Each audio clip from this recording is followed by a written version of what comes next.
نحمده ونصلي على رسوله الكريم اما بعد فاعوذ بالله من الشيطان الرجيم بسم الله الرحمن الرحيم رب اشرح لي صدري ويسر لي امري واحلل عقدة من لساني يفقهوا قولي يريد الله ليبين لكم ويهديكم سنن الذين من قبلكم ويتوب عليكم والله عليم حكيم۔ اللہ چاہتا ہے کہ بیان کرے تمہارے لیے اور رہنمائی کرے تمہاری ان لوگوں کے طریقوں کی جو تم سے پہلے تھے، اور مہربان ہو تم پر، اور اللہ علم والا ہے، حکمت والا ہے۔ یہ آیت پچھلے احکامات کا ایک طرح سے خلاصہ ہے۔ گزشتہ احکامات میں آیات میں محرمات کا ذکر ہوا، نکاح کی حدود بتائی گئیں، اس کا طریقہ کار بتایا گیا، اور یہاں حکمت بتائی جا رہی ہے کہ قرآن حکیم میں اتنی تفصیل کے ساتھ ان احکامات کو کیوں شامل کیا گیا۔ اس لیے کہ اللہ چاہتا ہے کہ وہ تمہارے لیے ان باتوں کو وضاحت سے بیان کرے، لیبین لکم، تاکہ بیان کرے تمہارے لیے، واضح کرے تمہارے لیے، اور کس لیے؟ ویہدیکم، اور رہنمائی کرے تمہاری، یعنی اپنے احکامات کو خوب کھول کر بتائے تاکہ تمہاری سیدھے رستے کی طرف رہنمائی ہو جائے۔ سیدھا راستہ کون سا؟ سنن الذین من قبلکم، ان لوگوں کا راستہ، ان لوگوں کا طریقہ جو تم سے پہلے تھے۔ دوسرے الفاظ میں صراط الذین انعمت علیہم، ان لوگوں کا راستہ جن پر اللہ نے انعام کیا۔ تو بتانا یہ مقصود تھا کہ یہ ہدایات صرف تم ہی کو نہیں دی گئیں بلکہ تم سے پہلے لوگوں کو بھی دی گئیں۔ وہ لوگ جو تم سے پہلے اللہ کے دین پر چلتے رہے، انبیاء علیہم السلام کی لائی ہوئی باتوں کو مانتے رہے، اللہ کے راستے کو فالو کرتے رہے، اور اس طرح اللہ کے پسندیدہ بندے بن گئے۔ جس طرح اللہ تعالیٰ نے ان کی رہنمائی کی، وہ تمہاری رہنمائی بھی کرنا چاہتا ہے۔ جیسے انہیں اپنے احکامات دیے، اسی طرح تم کو بھی اپنے احکامات دے رہا ہے۔ تو اللہ تعالیٰ کا کس قدر احسان ہے ہم سب پر کہ اس نے اپنی اس کتاب میں ہماری ضروریات کو سمجھتے ہوئے، ہماری نفسیات کو سمجھتے ہوئے ہمیں وہ سب باتیں کھول کھول کر بتا دی جن میں ہماری بھلائی تھی، اور ہمیں اس راستے پر چلایا، وہ راستہ دکھایا جس میں ہمارے لیے خیر ہی خیر ہے۔ اللہ کی اطاعت ہر دور کے لوگوں کے لیے ضروری رہی ہے۔ کیوں؟ اس لیے کہ واللہ علیم، وہ علم والا بھی ہے، حکیم، حکمت والا بھی ہے۔ اس کا علم بھی کامل اور اس کی حکمت بھی سب سے بالا، اس لیے یہ کام وہی کر سکتا تھا۔ اب یہ کام کس کے ذریعے کروایا گیا؟ نبی اکرم صلی اللہ علیہ وسلم کے ذریعے کہ لوگوں کو جاہلیت سے نکال کر روشنی کی طرف لایا گیا۔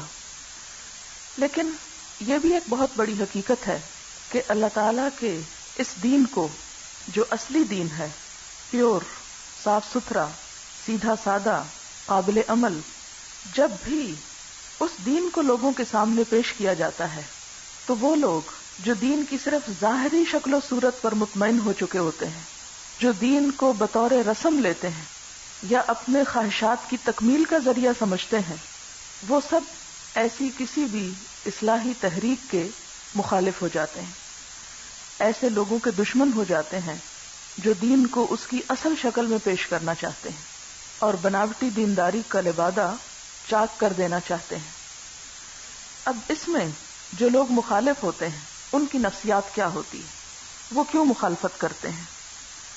اس لیے کہ وہ اپنی سرداری چھننے کے خوف میں مبتلا ہو جاتے ہیں یا اسے اپنی سرداری چھننے کے مترادف سمجھتے ہیں کہ اگر لوگ ان ساری رسموں کو چھوڑ کر اس طریقے کو اپنا لیں گے تو پھر اس میں ہماری بے عزتی ہے جس پر ہم نے لوگوں کو چلا رکھا ہے، اور پھر کسی بھی شخص کے لیے اس کی سرداری چھننا، اس کی بڑائی چھننا، یہ ناقابل برداشت ہوتا ہے۔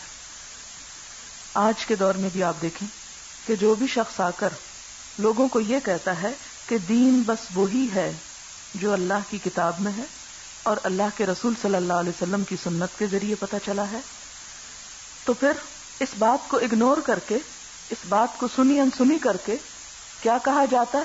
اچھا تو پھر جس پر ہمارے باپ دادا تھے یا جس پر سارا معاشرہ عمل کر رہا ہے، کیا وہ سب غلط ہے؟ وہ سب جھوٹے ہیں؟ وہ سب جہنم میں جائیں گے؟ یعنی وہ اس بات کو نہیں سنتے یا نہیں سننا چاہتے کہ اصل دین کہاں سے ملتا ہے، یا دین کا اصل چہرہ کہاں سے نکھرے گا اور اصل کیا ہے. وہ وہاں تک نہیں پہنچتے اور اس کی بجائے اعتراضات شروع کر دیتے ہیں کہ جو کچھ ہم کر رہے ہیں اور جو فلاں کر رہا ہے اور جو فلاں کر رہا ہے وہ بھی تو آخر بڑا پڑھا لکھا ہے، بڑا سمجھدار ہے، بڑا متقی اور پرہیزگار ہے، تو وہ سب غلط ہے. یہ ایک مغالطہ ہے جو شیطان انسان کے ذہن میں ڈالتا ہے اور یہیں سے انسان کو وہ حق سے پھیر لے جاتا ہے. اسی کے بارے میں قرآن کہتا ہے کہ فَأَنَّا يُصْرَفُونَ فَأَنَّا يُؤْفَكُونَ. جب بات ان کی سمجھ میں بھی آ جاتی تو پھر کہاں سے پھیر لیے جاتے ہیں، کہاں سے بہکائے جاتے ہیں. کیونکہ انسان کے لیے اصل دین، خالص دین، سیدھا سادہ دین جو قابل عمل ہے، شیطان نہیں چاہتا کہ انسان اسے اختیار کر لے اور بس اس پر جم جائے. آپ دیکھیں کہ جتنی بھی بدعات ہیں دین میں، جتنے بھی نئے نئے طریقے ہیں، ان کی اصل مشکل یہ ہے کہ ان سے اصل سنتیں پس پش چلی گئیں. جو کرنے کے کام ہیں اور جو ہمارے فرائض ہیں وہ سب نظروں سے اوجھل ہو گئے. یہ بالکل ایسے ہی کہ جیسے کسی صاف ستھرے آئینے کے اوپر اگر گرد پڑ جائے تو اس گرد کا نتیجہ کیا ہوگا کہ اس کی جو اصل تصویر اس میں سے نظر آتی ہے، جو چمک ہے وہ مان پڑ جاتی ہے، حقیقت نمایاں نہیں رہتی. بدعت کی تعریف ہے کہ البدعۃ تمیت السنہ، بدعت سنت کو مارتی ہے، سنت کی موت ہے. ظاہر ہے کہ آپ اگر اپنے مال کو، اپنی دولت، اپنے وقت، صلاحیت، قوت، ہر چیز کو غلط کاموں کے پیچھے لگا دیں گے یا من گھڑت چیزوں کے پیچھے لگا دیں گے تو پھر اصل کام کے لیے وقت کم بچے گا یا بچے گا ہی نہیں. آج آپ دیکھیں کہ ہمارے مرنے کی رسمیں جو ہیں ان میں جو کچھ بھی ہو رہا ہے جس کا کوئی تعلق قرآن سے، سنت سے، نبی صلی اللہ علیہ وسلم کے طریقے سے نہیں ہے، لوگ اس میں اتنے مصروف ہیں، اتنے محو ہیں، اتنا وقت اس میں لگاتے ہیں، اتنی انرجی اور اتنی مال اس میں لگا چھوڑتے ہیں کہ جو کرنے کے کام ہیں اس کے لیے مال بچتا ہی نہیں. زکوٰۃ کے لیے پیسہ نہیں بچتے کیونکہ آپ نے مرنے والے کے لیے دیگیں پکا پکا کے سب ختم کر دیے. تعلیم کے لیے پیسے نہیں ہیں، لوگوں کی بیماری کے علاج کے لیے آپ کے پاس کوئی چیز نہیں ہے کہ آپ ان کی مدد کریں. کیوں؟ اس لیے کہ آپ نے شادی کے موقع پر فضول رسموں اور خرافات میں اتنا کچھ اسراف کر دیا کہ اصل چیز کے لیے کچھ ہے ہی نہیں اب آپ کے پاس. تو یہ اللہ تعالیٰ کی بہت بڑی مہربانی ہے کہ اس نے ہمارے لیے اس قرآن کو محفوظ کر کے اور اپنے نبی صلی اللہ علیہ وسلم کی سنت کو محفوظ کر کے اصل دین بچا دیا. اب جو بھی شخص چاہے گا اس اصل تک پہنچ جائے، ہر ایک کے لیے دروازہ کھلا ہے، کوئی دیکھے تو صحیح وہاں جا کر. لیکن اگر ہم اس دین پہ راضی ہو گئے جو ہم نے معاشرے کے اندر بس سنی سنائی پر اور رسم و رواج کی شکل میں دیکھا تو پھر اصلیت سے بہت دور ہو جائیں گے. پھر اللہ تعالیٰ فرماتے ہیں واللہ یرید ان یتوب علیکم. دوسری دفعہ اللہ چاہتا ہے کہ تم پہ مہربان ہو، اللہ تم پر مہربان ہونے کا ارادہ رکھتا ہے. کتنی حیرت کی بات ہے نا کہ ایک ہی بات دو دفعہ، یعنی نبی صلی اللہ علیہ وسلم کے ذریعے جو طریقے تمہیں بتائے ہیں وہ دراصل تم پر مہربانی کا سبب ہیں، ذریعہ ہیں، تمہارے فائدے میں ہیں، تمہارے بھلے کے لیے ہیں. تم سے دشمنی نہیں کی گئی کہ وہ تم سے چھڑائے جا رہے ہیں، وہ غلط رسم و رواج جو آپ کے آنے سے پہلے تھے. وَيُرِيدُ الَّذِينَ يَتَّبِعُونَ الشَّهَوَاتِ، اور وہ لوگ جو خواہشات کی پیروی کرتے ہیں، شہوات کی پیروی کرتے ہیں، وہ کیا چاہتے ہیں؟ ان تمیلوا میلا عظیما، کہ تم جھک جاؤ جھکنا بڑا. تمیلو مڑ جاؤ، جھک جاؤ. میم یہ لام، میلن سے درمیان سے کسی ایک طرف ہٹ جانا، اسی لیے اس کا استعمال ظلم اور جور کے لیے بھی ہوتا ہے. اپنی خواہشات نفس کی پیروی کرنے والے کیا چاہتے ہیں کہ تم مڑ جاؤ، حق سے ہٹ جاؤ، حق سے باطل کی طرف جھک جاؤ، یعنی ان طریقوں کی پیروی نہ کرو. یہ کون لوگ ہیں؟ کن کی طرف اشارہ ہے کہ جو اپنی خواہشات کی پیروی کر رہے تھے؟ یہ اشارہ ہے منافقین کی طرف، قدامت پرست جاہلوں کی طرف، مدینہ کے آس پاس رہنے والے یہودیوں کی طرف.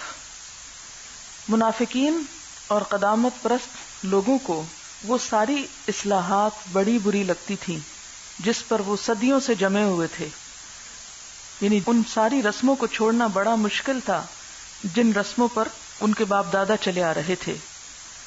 مثلاً میراث میں لڑکیوں کو حصہ دینا، بیوہ عورت کا سسرال کی بندشوں سے رہائی پانا، عدت کے بعد اس کا نکاح کے لیے آزاد ہونا، سوتیلی ماں سے نکاح حرام ہونا، 2 بہنوں کو ایک ساتھ نکاح میں جمع کرنا، 4 سے زیادہ شادیوں پر پابندی، منہ بولے بیٹے کو وراثت سے محروم کرنا، منہ بولے باپ کی بہو اور مطلقہ کا حلال ہونا. یعنی منہ بولا جو باپ ہے تو اس کے لیے بہو سے نکاح کرنا جائز ہے. تو یہ ساری رسمیں جب اسلام نے آ کے توڑی تو کیا ہوا؟ یہ منافق جن کے دلوں میں ابھی ایمان اندر نہیں گیا تھا اور یہ قدامت پرست لوگ، ان سب نے ایک شور مچا دیا. انہیں یہ سب کچھ بڑا ناگوار ہوا کہ یہ کیسا دین ہے کہ جس نے ہماری رسمیں ہم سے چھڑوا دی. آج بھی تو ہمارا معاملہ یہی ہے نا. ایک طرف ہم اپنے آپ کو مسلمان کہتے ہیں اور دوسری طرف لا الہ الا اللہ پڑھنے کے باوجود ان احکامات پر عمل نہیں کرنا چاہتے یا ان رسموں کو چھوڑنا نہیں چاہتے جو مطلقاً ہمارے لیے حرام ہے. اس میں میراث کے حصے میں آپ دیکھیں کیا ہو رہا ہے ہمارے معاشرے کے اندر. بیوہ عورت پہ کیا ظلم و ستم ہوتا ہے، مطلقہ سے شادی کے معاملے میں کیا کیا جاتا ہے. اسی طرح باقی طریقے بھی جو خاص ہمارے معاشرے کی پیداوار ہیں ان میں بھی آپ دیکھیں کہ بہت سارے لوگ لمبی لمبی داڑیاں رکھے ہوتے ہیں، تہجد تک پڑھتے ہیں، ان کے ماتھے پہ گٹے تک پڑ جاتے ہیں، لیکن ان رسم و رواج میں جن کا قرآن و سنت سے کوئی تعلق نہیں پوری طرح پابندی کرتے ہیں. ہمارے ہاں دینداری ایک کھوکھلی، ایک ظاہری اور ایک رسمی دینداری بن کے رہ گئی ہے جو صرف نماز روزے کی حد تک محدود ہے، اور باقی عام روزمرہ زندگی کے طریقے، یہاں سنن کا لفظ استعمال ہوا ہے، طریقے، رسم و رواج، عام روزمرہ زندگی کے جو رسم و رواج ہیں ان میں کہیں ہم ہندوؤں کے پابند ہیں اور کہیں نصارہ کے پابند ہیں، کہیں مغربی تہذیب میں جکڑے ہوئے ہیں اور کہیں ہندوانہ رسم و رواج کے شکار ہیں. ان کو سینے سے لگائے ہوئے ہیں، ان کو نہیں چھوڑ سکتے. اب آپ دیکھیں کہ شادیوں کے موقع پر مہندی کی جو رسم ہے اسلام سے تو اس کا کوئی تعلق نہیں. اس میں کچھ رسم و رواج تو ہم وہ کرتے ہیں جو ہندو کرتے ہیں، وہ خاص طریقے، یعنی جو انڈین فلموں سے دیکھا بالکل اسی سٹائل پہ ہر چیز تیار کر کے اور اسی انداز میں وہ سارا سین تیار کیا جاتا ہے. اور پھر کچھ وہاں سے اٹھے تو مغربی موسیقی اور ڈانس اور لڑکیوں اور لڑکوں کا اکٹھا ناچنا، گانا، جھومنا، آزادانہ یہ سب کچھ کرنا، یہ ہمارے کلچر کا حصہ بن گیا. اور اس کے ساتھ ہم نماز بھی پڑھ رہے ہیں، روزے بھی رکھ رہے ہیں، عمرے بھی کر رہے ہیں، حج بھی کر رہے ہیں اور بہت سخی پرہیزگار بھی ہیں. یہ کیسی دینداری ہے؟ اور جب کوئی شخص اٹھے ان باتوں کی اصلاح کے لیے تو پھر آپ دیکھیں کہ سب کس طرح ہاتھ دھو کے اس کے پیچھے پڑ جاتے ہیں. کوئی شخص یہ بات سننا ہی نہیں چاہتا یا اپنی زندگی سے ان رسموں کو نکالنا ہی نہیں چاہتا. ان کو ہم نے فرائض سے بھی زیادہ اہمیت دے رکھی ہے، فرائض سے زیادہ. نماز چھوٹتی ہے چھوٹ جائے، لیکن مہندی پر جوڑے کا رنگ پیلا ہی ہونا چاہیے، چوڑیاں بھی میچنگ ہونی چاہیے اور باقی بھی سب کچھ. تو یہ سب کہاں سے آیا اور اس کی پابندی کس دین سے تعلق رکھتی؟ تو اللہ تعالیٰ فرماتے ہیں، آپ دیکھیں ایسے ایکوریٹ لفظ یوز کیے گئے، وَيُرِيدُ الَّذِينَ يَتَّبِعُونَ الشَّهَوَاتِ، چاہتے ہیں وہ لوگ جو اپنی خواہشات کی پیروی کر رہے ہیں. خواہشات کی پیروی، یہ سب کچھ جو ہو رہا ہے اللہ رسول کی پیروی میں ہو رہا ہے یا عقل کی پیروی میں ہو رہا ہے؟ کیونکہ عقل بھی نہیں مانتی اتنا اسراف جو ہم اپنے مال و دولت اور وقت میں کرتے ہیں. عقل کے لحاظ سے بھی نقصان دہ ہے کیونکہ اس کا حاصل کچھ نہیں، محض ہے تو کیا، یتبعون الشہوات، خواہشات کی پیروی. وہ سب کون ہیں؟ وہ بظاہر اپنے آپ کو مسلمان بھی کہتے ہیں، اس لیے کہ دوسروں سے کیا شکوہ، جو خدا رسول کو ہی نہیں مانتے ان سے آپ کیا کہیں گے. تو یہاں بات ان کی ہو رہی ہے کہ جو ایک طرف اپنے اوپر دین کا لبادہ بھی اوڑے ہوئے ہیں اور دوسری طرف ان رسموں کی پابندی بھی کرنا چاہتے ہیں. وہ کیا چاہتے ہیں؟ ان تمیلوا میلا عظیما، کہ تم مڑ جاؤ، مڑنا خوب اچھی طرح راہ راست سے ہٹ کر دور نکل جاؤ. اور جتنا جتنا انسان ان چیزوں میں مبتلا ہوتا چاہتا ہے اتنا ہی اپنے فرائض اور اپنی ذمہ داریوں سے بے نیاز ہوتا چلا جاتا ہے.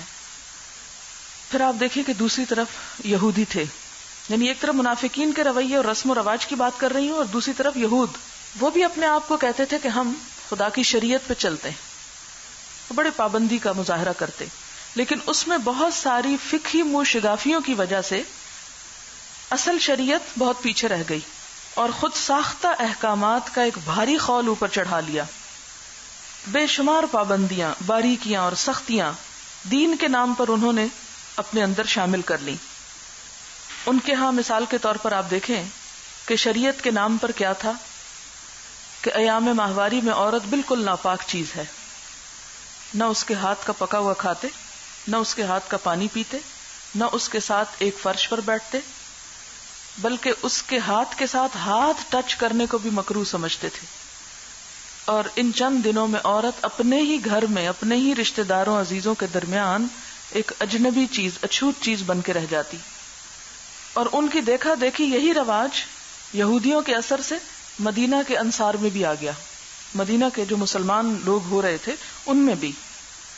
تو جب نبی صلی اللہ علیہ وسلم مدینہ تشریف لائے تو آپ سے پوچھا گیا، تو جواب میں وہ آیت آئی جو سورۃ بقرہ کے 28ویں رکوع کے شروع میں ہے، جس میں یہ بات واضح کر دی گئی کہ بیوی کے ساتھ ان دنوں میں تعلق کیسا ہو سکتا ہے. یسألونک عن المحیض قل هو اذن فاعتزلوا النساء فی المحیض، اور باقی احکامات آپ پیچھے مڑ کے دیکھ سکتے ہیں، آپ تفصیلاً پڑھ چکے ہیں.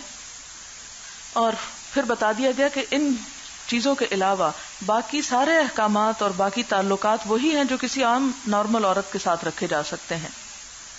تو اس پر یہودیوں میں ایک شور مچ گیا کہ یہ کیسی دینداری ہے.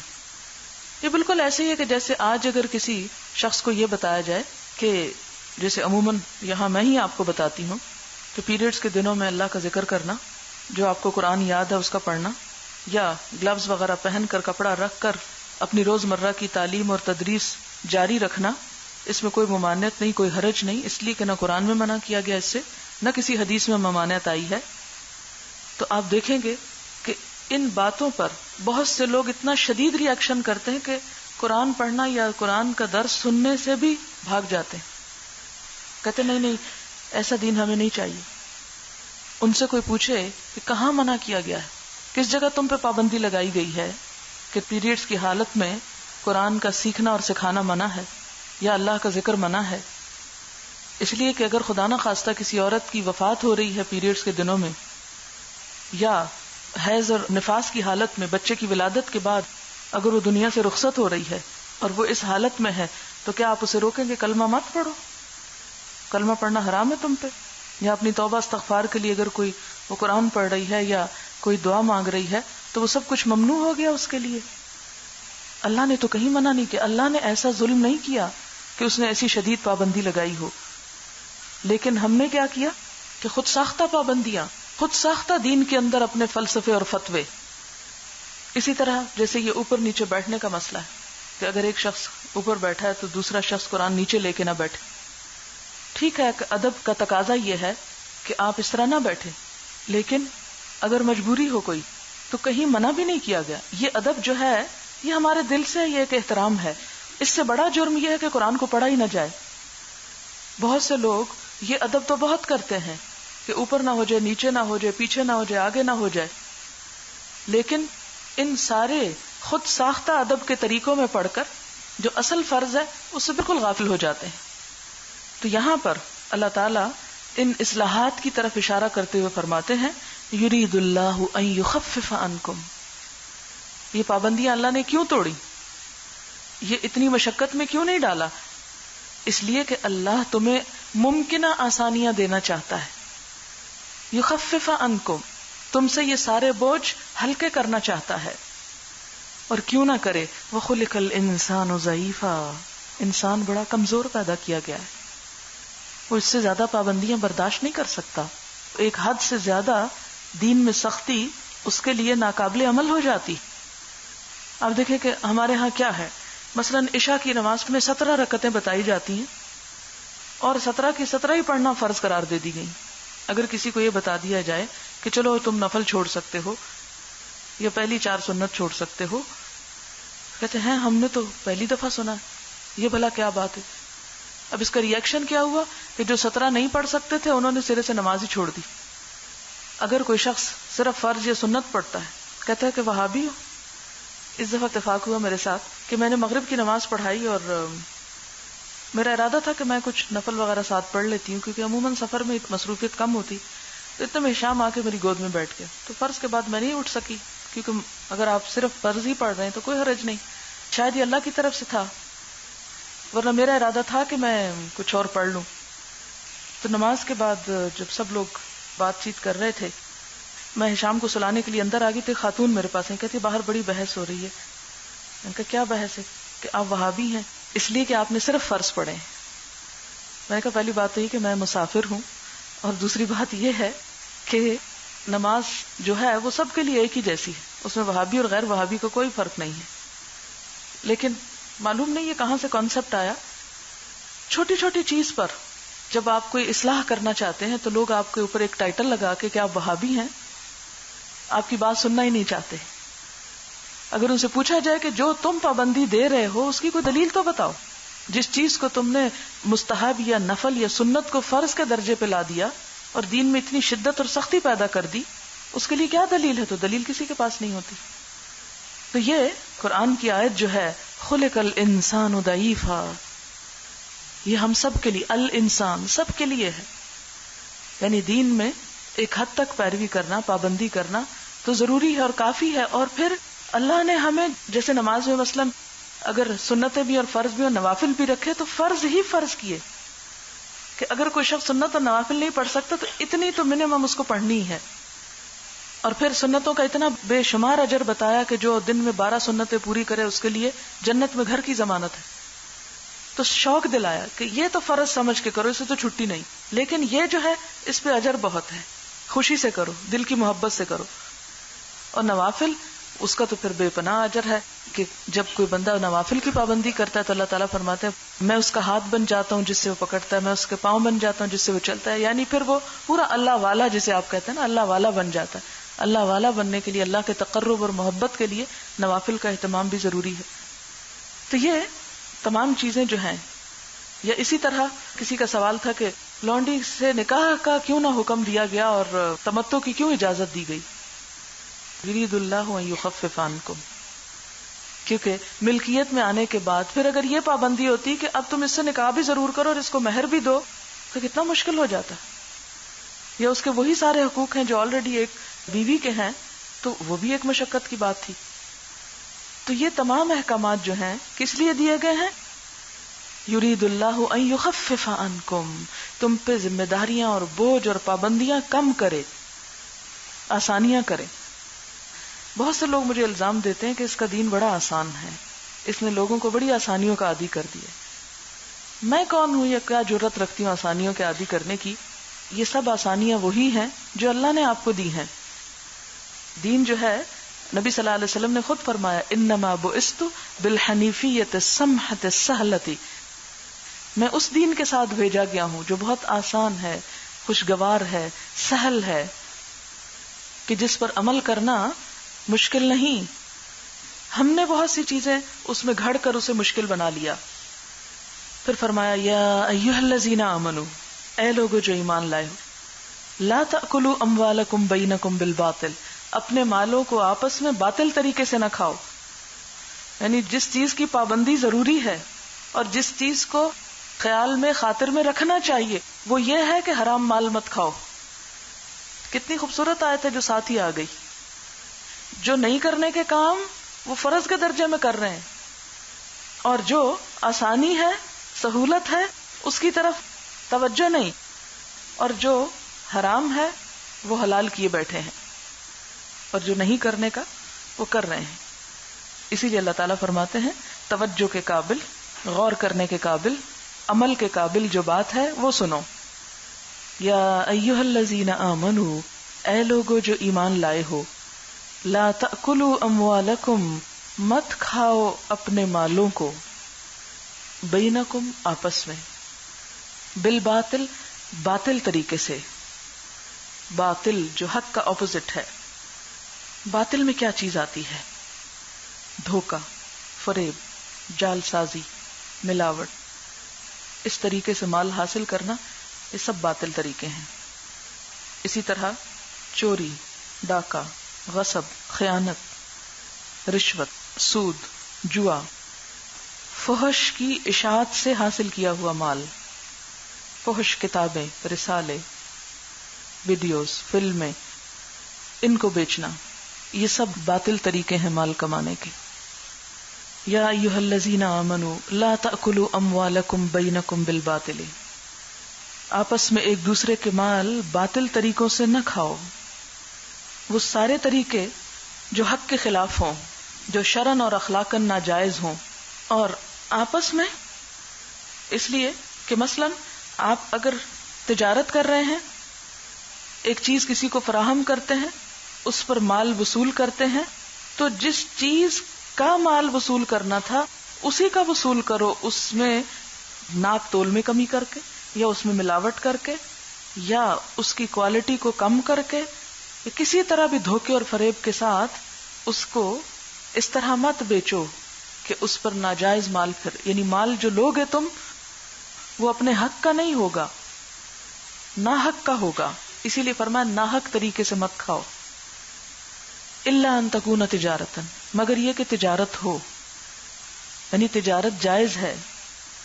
ان تراض منکم، باہم رضامندی سے، آپس کی رضامندی سے جو تجارت ہے وہ جائز ہے. اب آپ دیکھیں کہ تجارت جو ہے یہ پسندیدہ طریقہ کسب ہے، یعنی کمائی کا تمام طریقوں میں عمدہ طریقہ، پسندیدہ طریقہ.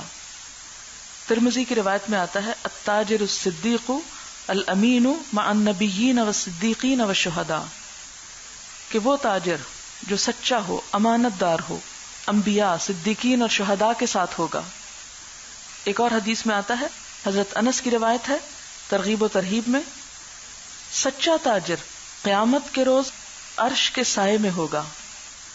ایک اور حدیث ہے، قیامت کے روز تاجر لوگ فاجروں اور گناہگاروں کی صف میں ہوں گے سوائے ان کے جو اللہ سے ڈرے اور نیکی کا معاملہ کرے. یعنی اچھے تاجر عرش الہی کے سائے تلے ہوں گے، وہاں خائن اور بددیانت اور دھوکے فریب والے گناہگاروں کی صف میں کھڑے ہوں گے. پھر آپ دیکھیں کہ تجارت باہم رضامندی سے ہونی چاہیے. اب یہاں بسا اوقات ہم اپنی رضامندی سے رشوت دے رہے ہوتے ہیں، تو وہ ایک مجبوری رضامندی ہے. کوئی بھی شخص اگر اس کا کام مفت میں ہو رہا ہے تو وہ بھلا خوشی سے کسی کو رشوت دے گا؟ یا سود جب ہم دیتے ہیں قرض لے کر تو ہم کہتے ہیں کہ ہم اپنی مرضی سے دے رہے ہیں، تو وہ بھی ایک مجبوری کی رضامندی ہے. تو ان تراض منکم میں باہم رضامندی سے رشوت یا سود کا لین دین یا جوا کہ سب مل کے کھیل رہے ہیں، وہ بظاہر تو ذرا رضامندی نظر آ رہی ہے لیکن حقیقت میں نہیں ہوتی. اسی طرح یہاں وہ بات بھی آ جاتی ہے کہ جب دو لوگ لین دین کر رہے ہوں اور اپنی رضامندی سے خرید و فروخت ہو چکی تو اس کے بعد اب سودا بدلا نہیں جائے گا، بس اختیار اس وقت تک ہے جب تک کہ دونوں ایک جگہ اکٹھے ہیں.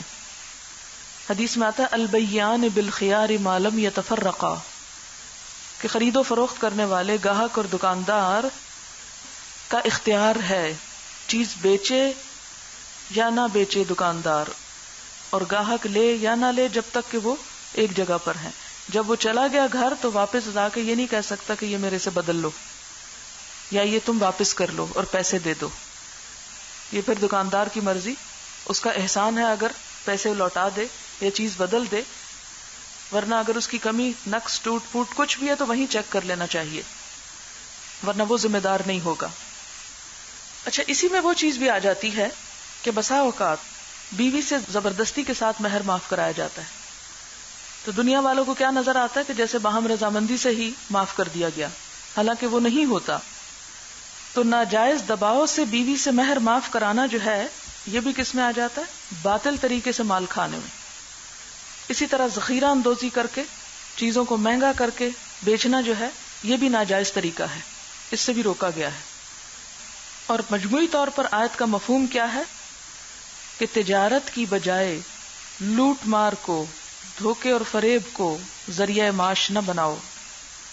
اے لوگو جو ایمان لائے ہو، آپس میں ایک دوسرے کے مال باطل طریقوں سے مت کھاؤ، لین دین ہونا چاہیے آپس کی رضامندی سے، باہم اطمینان سے۔